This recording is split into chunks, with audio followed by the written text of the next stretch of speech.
Ce qui définissait véritablement la sainteté de Padre Pio étaient deux vertus simples mais profondes, l'obéissance et l'humilité. Vénéré non seulement comme un saint mais aussi comme un mystique, Padre Pio était doté d'un don remarquable, qui lui permettait de voir au-delà du moment présent et vers l'avenir. Ses capacités prophétiques étaient extraordinaires, offrant un aperçu des événements futurs et des défis spirituels auxquels l'humanité serait confrontée. Tout au long de sa vie, il a partagé de nombreuses prédictions et avertissements, offrant des conseils et une illumination spirituelle à tous ceux qui l'écoutaient.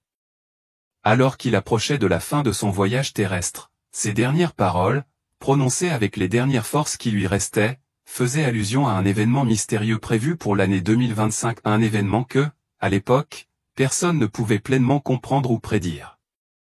La vision prophétique de Padre Pio sur l'année 2025 a révélé de profondes inquiétudes. Sa remarquable capacité à prévoir le déroulement des événements futurs a laissé ceux qui étaient près de lui impressionnés par sa profonde connexion spirituelle. Des catastrophes naturelles aux bouleversements mondiaux, ses prophéties couvraient un large éventail de sujets, chacun rempli d'un sentiment d'avertissement. Il donne un aperçu du cours de l'histoire, offrant des visions des choses à venir. Beaucoup de ceux qui croyaient en sa sainteté considèrent l'accomplissement de ses prophéties comme la manifestation de son lien divin, les considérant comme une preuve claire de sa proximité avec Dieu. Pour eux, les prophéties de Padre Pio ne sont pas de simples prédictions, ils sont considérés comme des signes de sa sainte mission sur terre. Dans le contexte de 2025, le message de Padre Pio était particulièrement axé sur les luttes spirituelles qui défieront de plus en plus l'humanité. Il a constaté les dangers croissants du matérialisme, de la laïcité et de la décadence morale qui commençaient à prendre racine dans la société, et il a mis en garde les croyants de manière urgente contre ces tentations. Face à de telles distractions et au déclin moral, il a encouragé les gens à rester ancrés dans leur foi, à retourner à la prière, au repentir et à la vigilance spirituelle. Padre Pio a souligné que dans un monde en évolution rapide, la seule façon de survivre était de maintenir une relation forte et inébranlable avec Dieu et de s'engager sans relâche dans la prière et la dévotion. Mais les dons prophétiques de Padre Pio ne répondaient pas uniquement aux préoccupations du monde, ils ont également pénétré les mystères les plus profonds du domaine spirituel. Il parlait souvent de la nécessité pour les croyants de cultiver l'humilité, la confiance et l'abandon à la volonté de Dieu. Ces enseignements rappellent à ses disciples que ce n'est que grâce à ces vertus qu'ils peuvent espérer naviguer dans les complexités de la vie, en particulier dans des moments aussi difficiles. Ces messages de prière, de dévotion et d'obéissance continuent de résonner auprès de ceux qui recherchent la sagesse spirituelle et l'illumination, les conduisant à une communion plus profonde et plus intime avec le divin. L'un des aspects les plus touchants de la vie de Padre Pio a peut-être été la façon dont il a affronté sa propre souffrance avec un espoir et une force inébranlables. Renzo Allegri, l'un des derniers journalistes interviewant Padre Pio avant son décès en 1968, rappelle l'expérience d'être témoin de la souffrance physique du frère. Allegri, auteur de Man of Hope, décrit comment, malgré l'immense douleur endurée par Padre Pio, une force sereine émanait de lui. C'était une force née non pas de la résilience physique mais de la force spirituelle, alors que Padre Pio portait ses souffrances en silence, démontrant un profond espoir qui transcendait la douleur. Sa force silencieuse, face à des tourments physiques inimaginables, témoigne du profond puits de foi et d'espérance qui le soutient à travers chaque épreuve. C'était difficile pour moi de le voir marcher dans la sacristie ou dans les couloirs du monastère, penché, traînant ses pieds enflés et s'accrochant au mur pour ne pas tomber, a écrit Allegri. Sa souffrance était immense, mais il la supportait sans se plaindre tout en continuant à se donner à ceux qui avaient besoin de lui. Lorsqu'il levait la tête et regardait autour de lui, ses grands yeux semblaient brûler non pas de douleur, mais d'un sentiment de brûlure. Une bonté qu'il ne pouvait pas contenir. Allegri a déclaré que lors de son séjour à San Giovanni Rotondo en 1967, il avait pu parler à 2 reprises avec Padre Pio. Il a dit avoir été témoin d'une force morale extraordinaire qui émanait de tout l'être de Padre Pio. Après la mort du saint, Allegri écrivit un long article de journal sur la vie et l'œuvre de Padre Pio. Au cours de ses recherches, le journaliste a reçu des milliers de documents inédits concernant les épreuves du saint.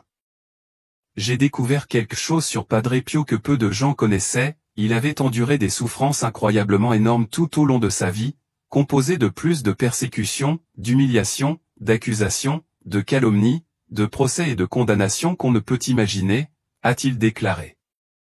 Beaucoup de gens se concentreront sur la vie intense de pénitence de Padre Pio et le qualifieront de sombre et médiéval. Cependant, il a ajouté que le saint était mieux qualifié d'homme d'espoir. Tout au long de sa vie, au milieu des épreuves les plus difficiles, il a toujours regardé l'avenir avec un esprit d'optimisme, de foi et d'amour. Allegri a déclaré que le saint était né en 1887 des agriculteurs Grazio Mario Forona et Maria Gpa d'Ugno. Durant son enfance, Pau était connu pour sa spiritualité zélée.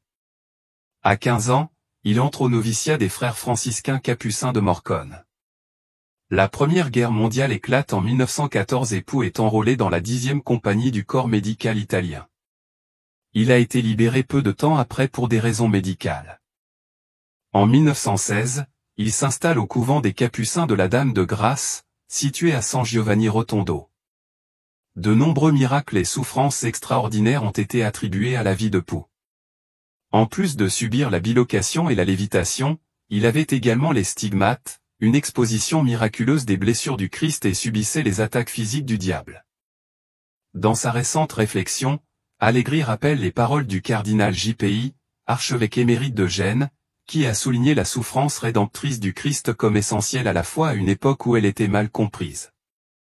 Siri a déclaré, « Dieu enverra des hommes comme Padre Pio avec les stigmates qu'il a portés toute sa vie et avec les autres souffrances physiques et morales qu'il a endurées. » Padre Pio attire notre attention sur le corps du Christ comme moyen de salut, a déclaré Siri à Allegri dans une interview pour Man of Opinion Time. La tentation d'oublier la réalité du corps du Christ est énorme, et Dieu nous a envoyé cet homme avec pour mission de nous rappeler à la vérité. Premier miracle de guérison. Presque tout le monde a entendu parler de Padre Pio. Les biographies qui se vendent régulièrement année après année, dont une de l'auteur écrite avec l'aide du couvent de Pau, regorgent de récits de personnes dont les guérisons médicalement inexplicables leur sont venues de Dieu, croit-il, à travers les mains gantées et sanglantes de ce prêtre franciscain capucin. Maintenant, nous allons aborder juste une guérison extraordinaire. Le propre père du saint, le père du garçon né Francesco Foron le 25 mai 1887, était un de ces paysans italiens enfermés dans un travail agricole sans profit sur les terres de la basse péninsule italienne. Pas seulement un journalier comme la majorité, il possédait en réalité quelques arpents, mais il n'y avait aucun moyen d'en tirer profit au point d'éduquer Frani, comme on appelait le futur Pau. Héroïquement, Papa Foron est devenu l'un de ces travailleurs qui ont tant touché le cœur de Francesca Cabrini, alors qu'ils se laissaient entasser comme des sardines dans les ponts de direction inconfortables des navires titubant vers un destin inconnu aux États-Unis.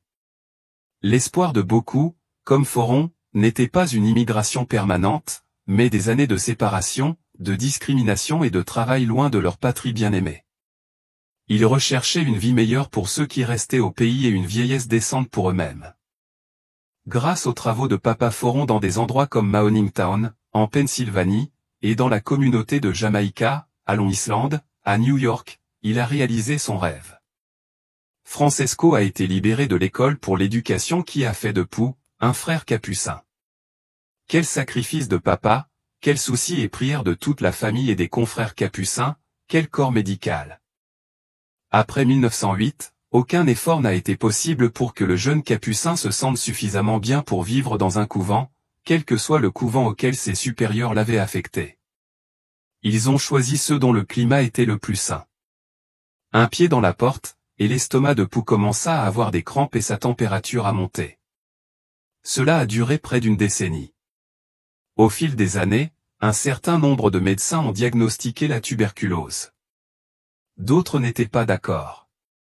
Certains pensaient que le problème était une bronchite chronique, mais le symptôme gastrique n'était donc pas pris en compte.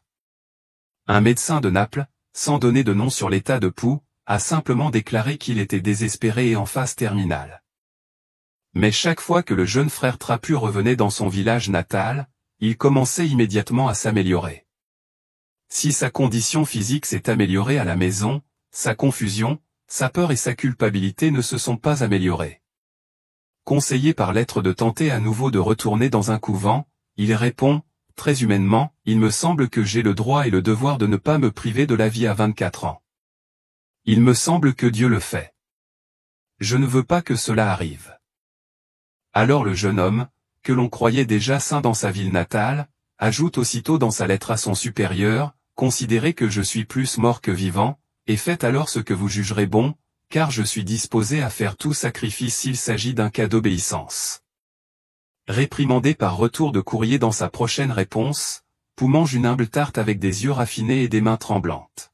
« Je vous demande pardon. » En effet, comme il le dit dans une autre lettre, il est aux prises avec la tentation du désespoir. Année après année, les prières pour sa guérison ne reçoivent pas de réponse, malgré le fait qu'il souhaite une guérison afin de pouvoir répondre à ce qu'il est sûr être un véritable appel de Dieu à suivre la vie conventuelle d'abnégation et de prière en son nom. Des membres blessés de la famille humaine.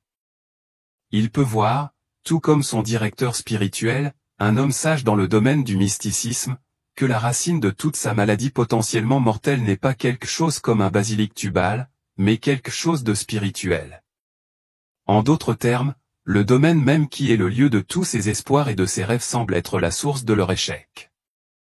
Certains jours, Pou, confus, aspire à mourir, à être avec Dieu comme il semble qu'il va le faire. Les autres jours, il réclame de vivre. Il pense que sa maladie est peut-être une punition pour ses péchés. Il panique lorsqu'il semble qu'il pourrait être renvoyé de l'ordre des Capucins. Pourtant, à travers toute la confusion et les émotions variées, il reste amoureux de Dieu, qu'il considère à la fois comme celui qui me frappe et celui qui me console.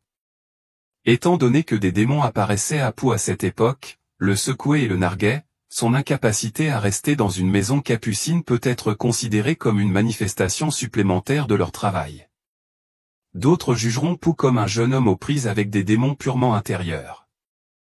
Une troisième possibilité est qu'il s'agissait à la fois d'une lutte intérieure et d'une lutte cosmique, comme le suggère le contenu de certaines visions de Pou. Enfin, certains verront Pou, comme il le dit lui-même dans une lettre, comme joué par l'amour.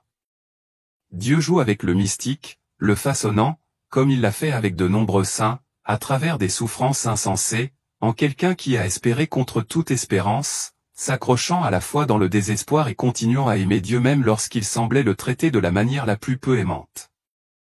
Ainsi, Pou devient prêt, dans son cas, à être le prêtre qui portera dans son corps les marques visibles du Christ crucifié.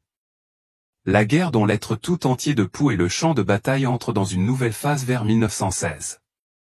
Après des années où il a été poussé par ses misères, ainsi que par l'amour, à approfondir toujours plus en Dieu, Pou est sur le point de recevoir la santé d'une manière particulière. Dieu le veut en bonne santé. Enchaîné à son village natal, Pou a donné une direction spirituelle par lettre à un certain nombre de personnes que lui ont présenté ses directeurs. L'un d'eux, qu'il rencontre. Ce n'est que sur son lit de mort que se trouvait sainte Raphaélina Serva. Elle dit au directeur spirituel de Pau de l'ordonner à une confrérie dès sa mort, assurant au directeur cette fois que Pau pourra rester. Raphaélina est décédée le 25 mars 1916. La directrice a suivi ses conseils et Pau n'est plus jamais rentré vivre chez lui. Guérison et stigmate. Au début, il passait beaucoup de temps au lit. Puis Pau se rétablit, guéri de sa fièvre mystique, de ses vomissements et des autres maux physiques qui, selon les médecins, le condamneraient. En fait, il jouira d'une santé assez incroyable malgré quelques hauts et bas normaux jusqu'à un âge avancé. Il y a cependant une exception à sa santé en 1918. À peu près au moment où sa guérison progressive des portes de la mort atteint une véritable vitalité, il éprouve une blessure soudaine lors d'une vision extatique d'un homme qu'il est trop modeste pour dire qu'il est le Christ. Il ne l'admettra que 47 ans plus tard. À partir de ce moment, les stigmates qu'il a eus par intermittence sont bien visibles et permanents. Il demande à Dieu depuis des années, avec la permission de ses guides spirituels, la plus rare des vocations humaines, celle de la victime qui participe de manière mystique et ou physique à la passion du Christ pour le salut du monde. Pau a désormais sa réponse. Pau, dont le cœur compatissant lui a toujours donné envie de porter les fardeaux des autres dans les vocations les plus rares, participera par grâce à des souffrances unies d'une manière ou d'une autre à celle du Christ, allié au Rédempteur. Le prêtre franciscain portera la guérison de Dieu aux autres porteurs des stigmates. Il sera un guérisseur blessé dans le sens où Christ portera nos péchés, comme le dit Ésaïe 53, 5, nous avons été guéris par ses meurtrissures. Pau est beaucoup trop humble pour se considérer comme son saint préféré et faire écho à Paul, je comble dans mon corps ce qui manque aux souffrances du Christ. Au lieu de cela, le signe corporel d'une souffrance bien plus globale est, écrit-il un directeur spirituel, un embarras et une humiliation insupportables pour le frère de 31 ans. Il se considère comme une créature misérable, indigne de ses mains et de ses pieds brûlants et profondément douloureux, ainsi que de la profonde blessure du cœur du crucifié. En plus de cela, sous la protection divine contre l'orgueil, le reste de sa vie il sera de plus en plus incertain de sa position auprès du Dieu qu'il adore. Il craint également humainement pendant un certain temps de se vider de son sang. À son grand regret, ces stigmates sont devenus connus localement, puis nationalement, et finalement dans les années 1920, internationalement. À partir de ce moment-là et encore des décennies plus tard, des milliers de mots analysant les blessures de Pau sont produits par des experts de toutes sortes et des journalistes. La théorie principale parmi les non-catholiques, ainsi que parmi les écrivains catholiques contemporains soucieux d'éviter toute association avec des idées médiévales, est que Pau est un névrosé dont la fixation sur la passion du Christ a produit les stigmates. Les analyses plus religieuses nient la névrose mais croient que Pau a contemplé les souffrances du Christ avec un amour et une compassion si ardents que les signes de la passion se sont reproduits dans sa chair. Aux deux groupes, Pau, dont le sens de l'humour est robuste et qui est beaucoup plus une personne sensible qu'analytique, renifle, en ce moment, tu vas méditer comme ça sur un taureau et tu verras si tu as des cornes.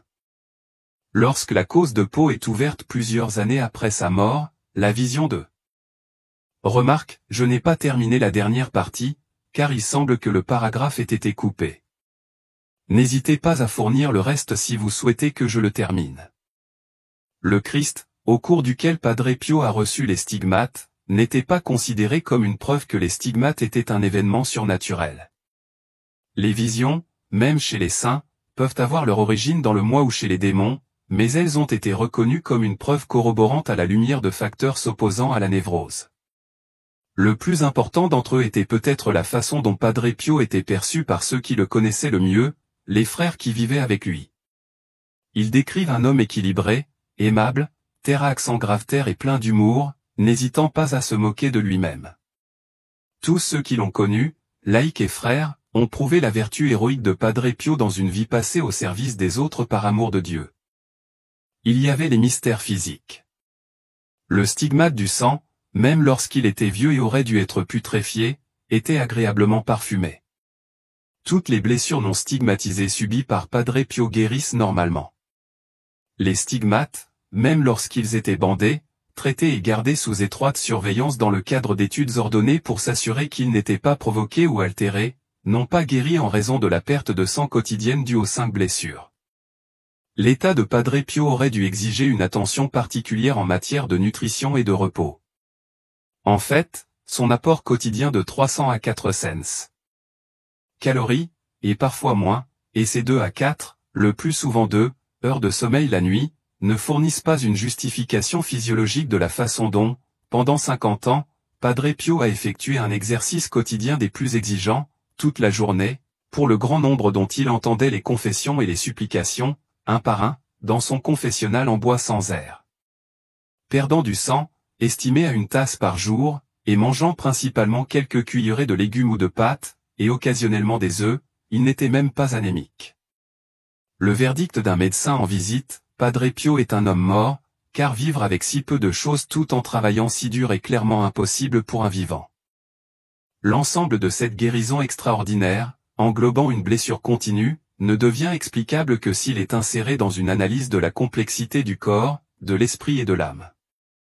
Dans l'expression « Dieu agit comme il veut », il me devient possible de suggérer que je viens de vous présenter un aperçu du premier et sans doute le plus inexplicable miracle des guérisons de Dieu associé à l'adulte Padre Pio. Dans ces derniers jours, à mesure que Padre Pio avançait en âge, sa santé commença à se détériorer dans les années 1960. Le 21 septembre 1968, au lendemain de son 50e anniversaire de réception des stigmates, il commença soudain à se sentir très fatigué. Il devait offrir le lendemain une messe solennelle pour les pèlerins, mais il demanda à son supérieur s'il pouvait célébrer une messe basse. Bien que son supérieur ait d'abord accédé à sa demande, la foule immense de pèlerins venus lui rendre visite a changé d'avis. Faible et fragile, Padre Pio a offert une messe solennelle. Lui et les personnes présentes ne savaient pas que ce serait sa dernière messe. Il mourait quelques heures seulement après avoir terminé. Cette nuit-là, il s'est couché, encore plus faible, et il est devenu clair pour ceux qui l'accompagnaient qu'il pourrait aller jusqu'au bout. Il se confessa, renouvela ses vœux franciscains et récita un Je vous salue Marie tout en tenant son chapelet. Ce soir-là, vers 21h. Le 22 septembre 1968, Padre Pio utilisa l'interphone pour appeler Padre Pelino et lui demander de venir dans sa chambre. Lorsque Pelino répondit à l'appel de Padre Pio et entra dans sa chambre, il le trouva au lit et remarqua que ses yeux étaient rouges de larmes. Padre Pio l'avait appelé parce qu'il voulait savoir quelle heure il était. Pelino essuya les larmes de Padre Pio avec un mouchoir et lui indiqua l'heure. Après avoir vérifié que Padre Pio allait bien, il retourna dans sa chambre. Au cours de la soirée, Padre Pio a appelé Padre Pelino dans sa chambre 5 ou 6 fois pour lui demander de petites choses de première nécessité. Chaque fois que Pelino entrait dans la pièce, il remarquait des larmes dans les yeux de Padre Pio.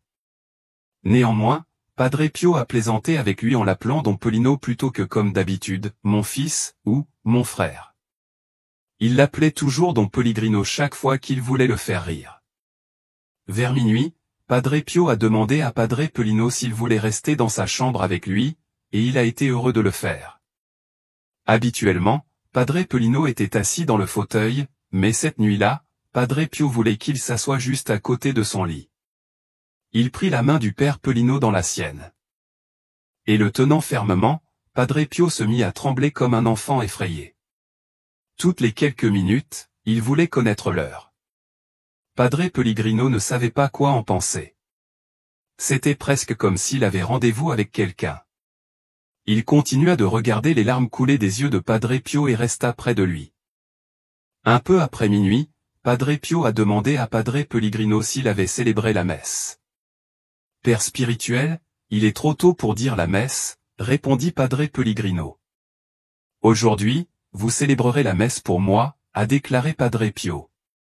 Padre Pellegrino n'a pas compris les paroles de Padre Pio et a répondu « Mais je dis la messe tous les jours à vos intentions. »« Aujourd'hui, vous direz la messe pour mon âme, » a déclaré Padre Pio. Ces mots parurent étranges au père Pellegrino, mais il ne demanda pas d'explication. Il a ensuite demandé au Padre Pellegrino d'entendre sa confession. Padre Pellegrino n'était pas son confesseur habituel, mais il avait entendu sa confession à plusieurs reprises dans le passé et il l'avait entendue cette nuit-là. Si le Seigneur m'appelle aujourd'hui, demandez aux frères de me pardonner tous les ennuis que je leur ai causés. Demandez-leur, ainsi qu'à tous mes enfants spirituels, de prier pour mon âme, a déclaré Padre Pio.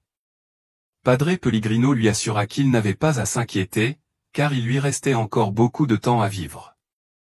Néanmoins, Padre Pellegrino a ajouté, « Mais si l'heure de votre mort est effectivement proche, je vous demande une dernière bénédiction pour les frères et pour tous vos enfants spirituels. Je les bénis tous et je vous demande que le supérieur leur donne cette dernière bénédiction pour moi, » répondit Padre Pio. Padre Pio a alors déclaré qu'il souhaitait renouveler ses vœux religieux. À ces mots, Padre Pellegrino fut effrayé car, dans la tradition capucine, le seul moment où l'on renouvelle les vœux de profession religieuse, c'est lorsque l'on est sur son lit de mort. Padre Pio mettait tout en ordre, jusque dans les moindres détails. Padre Pellegrino a écouté Padre Pio renouveler ses vœux de pauvreté, de chasteté et d'obéissance. Moi, Padre Pio de Pietrelcina, je fais vœu et promets à Dieu Tout-Puissant, à la Bienheureuse Vierge Marie, à notre Saint-Père Saint François, à tous les saints et à toi, Père, d'observer tous les jours de ma vie la règle des frères mineurs, confirmée par le pape Honorius, et de vivre dans l'obéissance, sans propriété et dans la chasteté. Padre Pellegrino a répondu, « Si vous respectez cela, au nom de Dieu, je vous promets la vie éternelle. » Padre Pio a dit qu'il ne pouvait pas bien respirer au lit et qu'il voulait se lever. « Y a-t-il des étoiles dans le ciel ce soir ?» a demandé Padre Pio. « Oui, en effet, Le ciel est parsemé d'étoiles ce soir, répondit Padre Pellegrino. Alors allons à la véranda et voyons, dit Padre Pio. Padre Pio souffrait d'arthrite gravée, à 81 ans, sa posture était courbée et courbée. Comme il lui était très pénible de marcher, il utilisait un fauteuil roulant la plupart du temps. Cette nuit-là, pour une raison quelconque, il était capable de se tenir droit. Il marcha d'un pas vif et avec une grande aisance jusqu'à la véranda, sans aide. Il paraissait soudain 20 ans plus jeune. Lorsque Padre Pio arriva à la véranda, il tendit la main et alluma la lumière. C'était quelque chose qu'il n'avait pas fait depuis si longtemps que tout le monde ne pouvait même pas s'en souvenir. Padre Pio a alors commencé à regarder attentivement une zone particulière de la véranda. Padre Pellegrino ne pouvait pas comprendre ce qu'il regardait avec une telle concentration, mais il comprendrait bientôt. Il fixait l'endroit exact où les cousins porteraient son corps sans vie dans quelques heures seulement. Soudain, Padre Pio commença à se sentir très malade. Il voulait retourner dans sa chambre, mais il était trop faible pour se lever. Padre Pellegrino alla rapidement chercher un fauteuil roulant. Pendant ce temps, toute la couleur du visage de Padre Pio avait disparu et il s'affaiblissait de minute en minute. Il commença à répéter encore et encore les mots « Jésus, Marie », tandis que sa voix devenait de plus en plus faible. Un médecin est arrivé en moins de 10 minutes et s'est rendu compte que Padre Pio souffrait d'une grave crise d'asthme bronchique. Il lui a administré une injection ainsi que de l'oxygène pour tenter de soulager sa respiration, devenue difficile et laborieuse. À ce moment-là, les frères et les autres capucins s'étaient rassemblés dans la chambre de Padre Pio.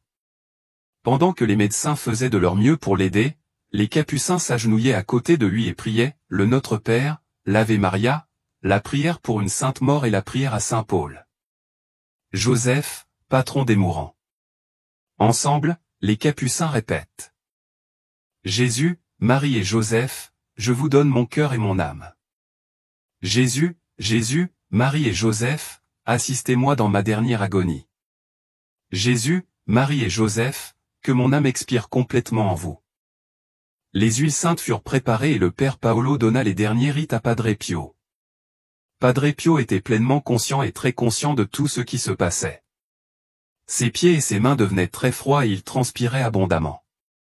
Lorsque les médecins ont réalisé qu'il avait une crise cardiaque, ils lui ont fait une injection directement dans le cœur. Les yeux fermés, il continuait à répéter les mots « Jésus, Marie ». Vers la fin, ses lèvres formèrent les mots, mais il ne put émettre aucun son, pas même un murmure. Les capucins lui crièrent « Padre, Padre ». Il ouvrit les yeux une dernière fois et regarda ses chers frères. À 2h30 du matin le 23 septembre 1968, avec son chapelet dans les mains, Padre Pio baissa doucement la tête et mourut. Ceux qui ont assisté aux derniers instants de Padre Pio ont déclaré que c'était le décès le plus doux et le plus beau dont ils aient jamais témoigné. Padre Pio avait vécu une vie sainte et il était mort d'une mort sainte. Saint humain, qu'il s'agisse de raconter une de ces simples plaisanteries qui faisaient sourire ses amis, de changer les destinées en entendant des confessions, ou de revivre la passion en disant la messe devant les spectateurs, on peut dire de Padre Pio que son ministère a été riche et fructueux. Malgré ses hauts et ses bas psychospirituels, ou ses faiblesses humaines, ceux-ci incluaient une sorte de rudesse paysanne, parfois, feignaient peut-être l'irritabilité et la vivacité. Si sa sensibilité spirituelle aux choses de Dieu était au-delà de l'ordinaire, sa sensibilité émotionnelle et corporelle l'était aussi. Lorsque chacun de ses parents mourut, son manque de destinée spirituelle n'empêcha pas un grand chagrin, exprimé par des sanglots prolongés, des évanouissements et le fait de devoir rester au lit pendant des jours. Pourtant, il n'aimait pas être malade. Lors de sa guérison, il était toujours malade, ouvert à la maladie. Il n'a pas refusé un transfert vers un climat qui correspondait mieux à sa constitution corporelle particulière.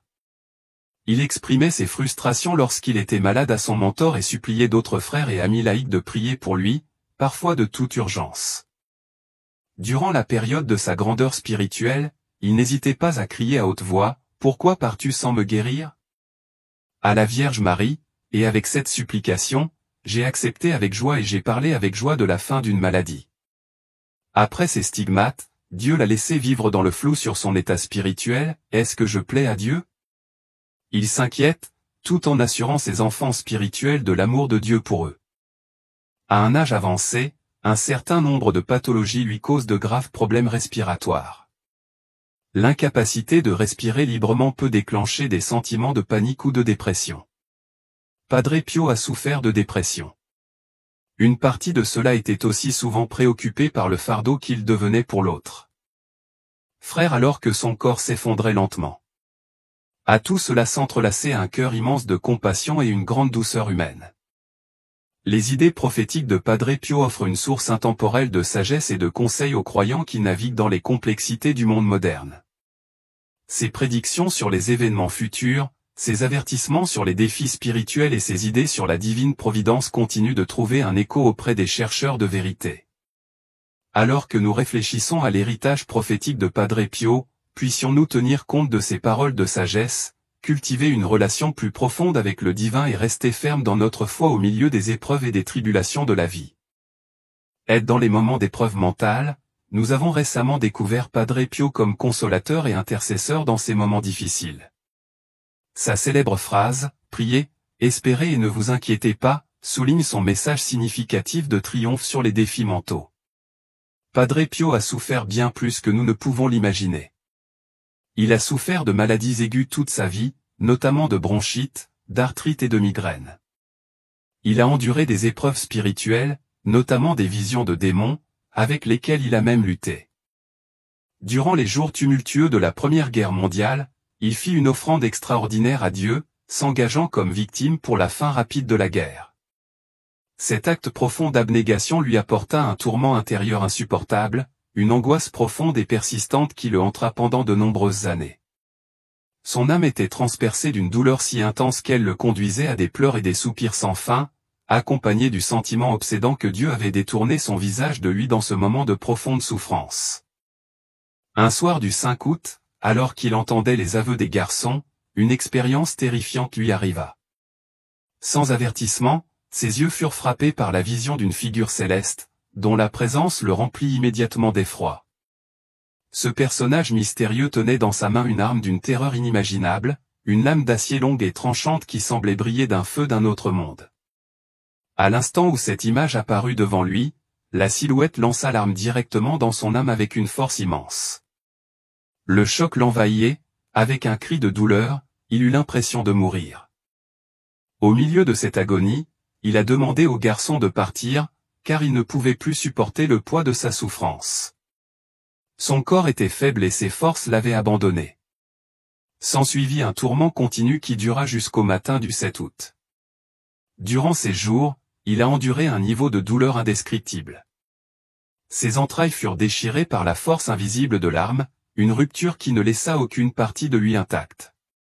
La blessure dans son âme, infligée ce jour-là, n'a jamais guéri, elle reste une source constante de tourments qu'il a porté avec lui pour le reste de sa vie. À partir de ce moment fatidique, il vécut avec une blessure au plus profond de lui, une ouverture béante dans son âme qui ne cessa de lui causer d'immenses souffrances. Cette agonie intérieure n'est qu'une facette des nombreuses afflictions qu'il a endurées alors qu'il vivait au monastère des Capucins de Pietrelcina. Parallèlement à cette profonde douleur spirituelle, il a fait face à un déluge d'accusations, beaucoup l'accusant de simuler les stigmates, les marques visibles des blessures du Christ qui apparaissaient sur ses mains et ses pieds. Il était souvent isolé de sa communauté, interdit de célébrer publiquement la messe ou d'entendre des confessions. Il a été persécuté, condamné et suspecté par beaucoup. Malgré la lourde croix qu'il portait, Padre Pio n'a pas été oublié. Au contraire, il était reconnu par d'innombrables personnes, admiré pour son humilité inébranlable, son amour profond et son service infatigable envers les autres.